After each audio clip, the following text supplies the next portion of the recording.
What's up, YouTube? I am on my way to the gym right now. Hi everyone, and welcome day 1 in the Aaron series, and today it's leg day. Before TikTok, before the word influencer, there was YouTube, and it quietly reshaped women's fitness forever.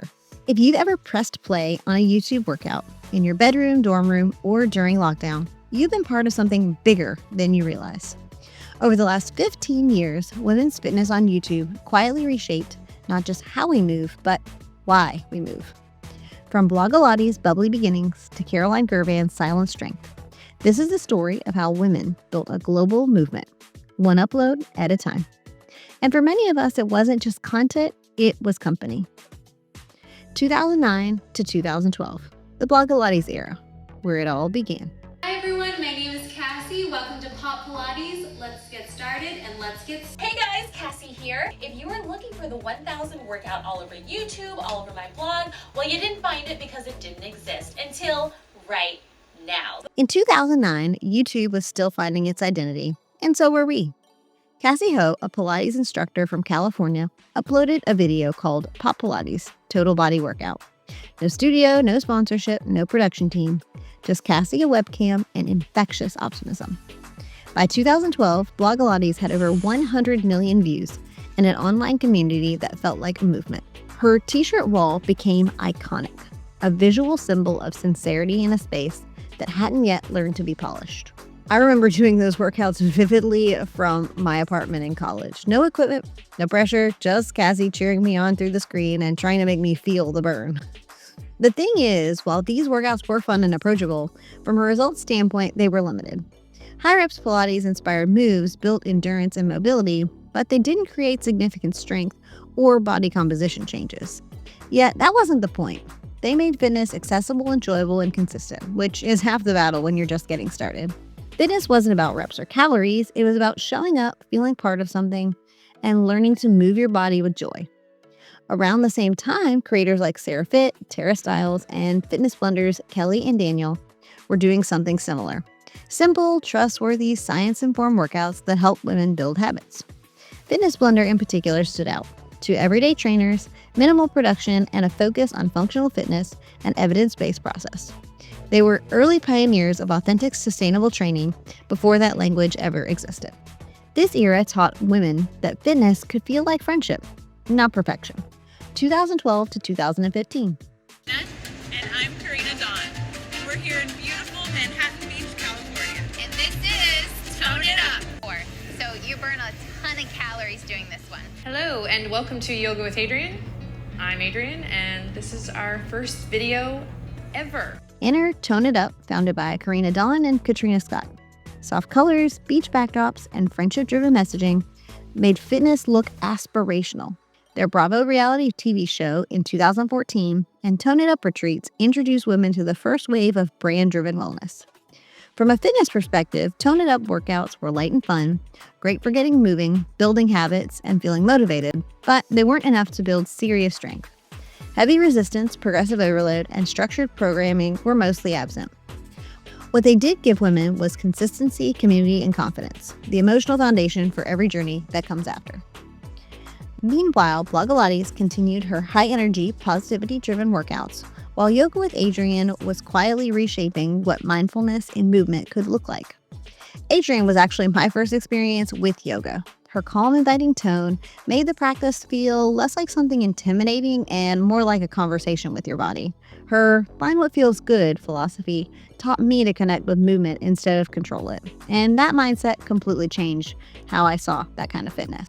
Together, these creators taught the first big lesson. Fitness could be for women, by women, and feel like community rather than obligation. But as social media sped up, so did our workouts. Suddenly, the calm beaches of Tone It Up gave way to burpees, beats, and burnouts. 2015 to 2018, the Hiit Era. Hey guys, and welcome back to my YouTube channel. The mid-2010s introduced intensity. Instagram's visual culture fueled YouTube creators like Pamela Reif, Whitney Simmons, and early Chloe Ting. Fast-paced, highly produced HIIT workouts dominated feeds. Bright lights, fast editing, and sculpted physiques. Women were encouraged to push hard, burn calories, and earn their rest days. From a results standpoint, HIIT style workouts were great from stamina and calorie burn, but often conflated intensity with effectiveness. Without structured progression or recovery, many women plateaued or burned out. Still, the value was undeniable. These creators showed women how powerful they could feel through effort alone. Pamela Brief brought precision, flawless form, aesthetic sets, and discipline. Whitney Simmons balanced it out with humor, authenticity, and encouragement, showing that fitness could be both confident and human. This era taught women that effort was empowering, but sustainability mattered even more. And then the world stopped. But YouTube didn't. 2019 to 2020, the pandemic pivot, when YouTube became the gym. When lockdown hit, living rooms became gyms overnight. Chloe Ting's 2-week shred challenge became a phenomenon. Billions of views, millions of shared results, and a global sense of connection in isolation. I remember how many people were talking about YouTube fitness programs and how finding dumbbells online suddenly became nearly impossible. From a fitness standpoint, challenges like Chloe's were amazing for motivation, but not long-term muscle development. High volume and short-term challenges felt effective in the moment, but real results require progressive overload, rest, and balance. That said, these creators taught a huge lesson. Showing up consistently, even at home, matters more than perfection. Alongside her, creators like Sydney Cummings, Lily Sabry, and Caroline Girvan became household names. Sydney's daily uploads felt like companionship, like a trainer who showed up for you every day without fail. Her background as a professional trainer gave structure to her routines, and her motivational tone helped thousands of women feel less alone during lockdown. She wasn't just teaching workouts, she was modeling perseverance. And Caroline, well, she would redefine everything that came next. 2020 to 2022, Caroline Girvan and the Strength Renaissance. Guys, let's get started. First one to reverse. Hi everyone and welcome. From Northern Iowa, Caroline Girvan uploaded her first ab and core routine in April of 2020. Later that year came the Epic series, and everything changed. She created program after program that taught people how to train, not just work out. Caroline's workouts didn't just cheer you on. With her famous You versus You, they held space for you. They were grounded, meditative, and powerful. It was the first time I really felt like I was truly doing something, physically and mentally. Her community was something special too, proof that strength could be quiet and profound. From a results perspective, this was a turning point. Caroline's programs emphasized progressive overload, structured splits, and measurable growth. Finally, women were being shown real training, the kind that transforms capability, not just appearance. Alongside her, Natasha O'Kane championed science-based training while Growing Bananas blended discipline and resilience. This era taught women that strength doesn't have to be loud to be powerful.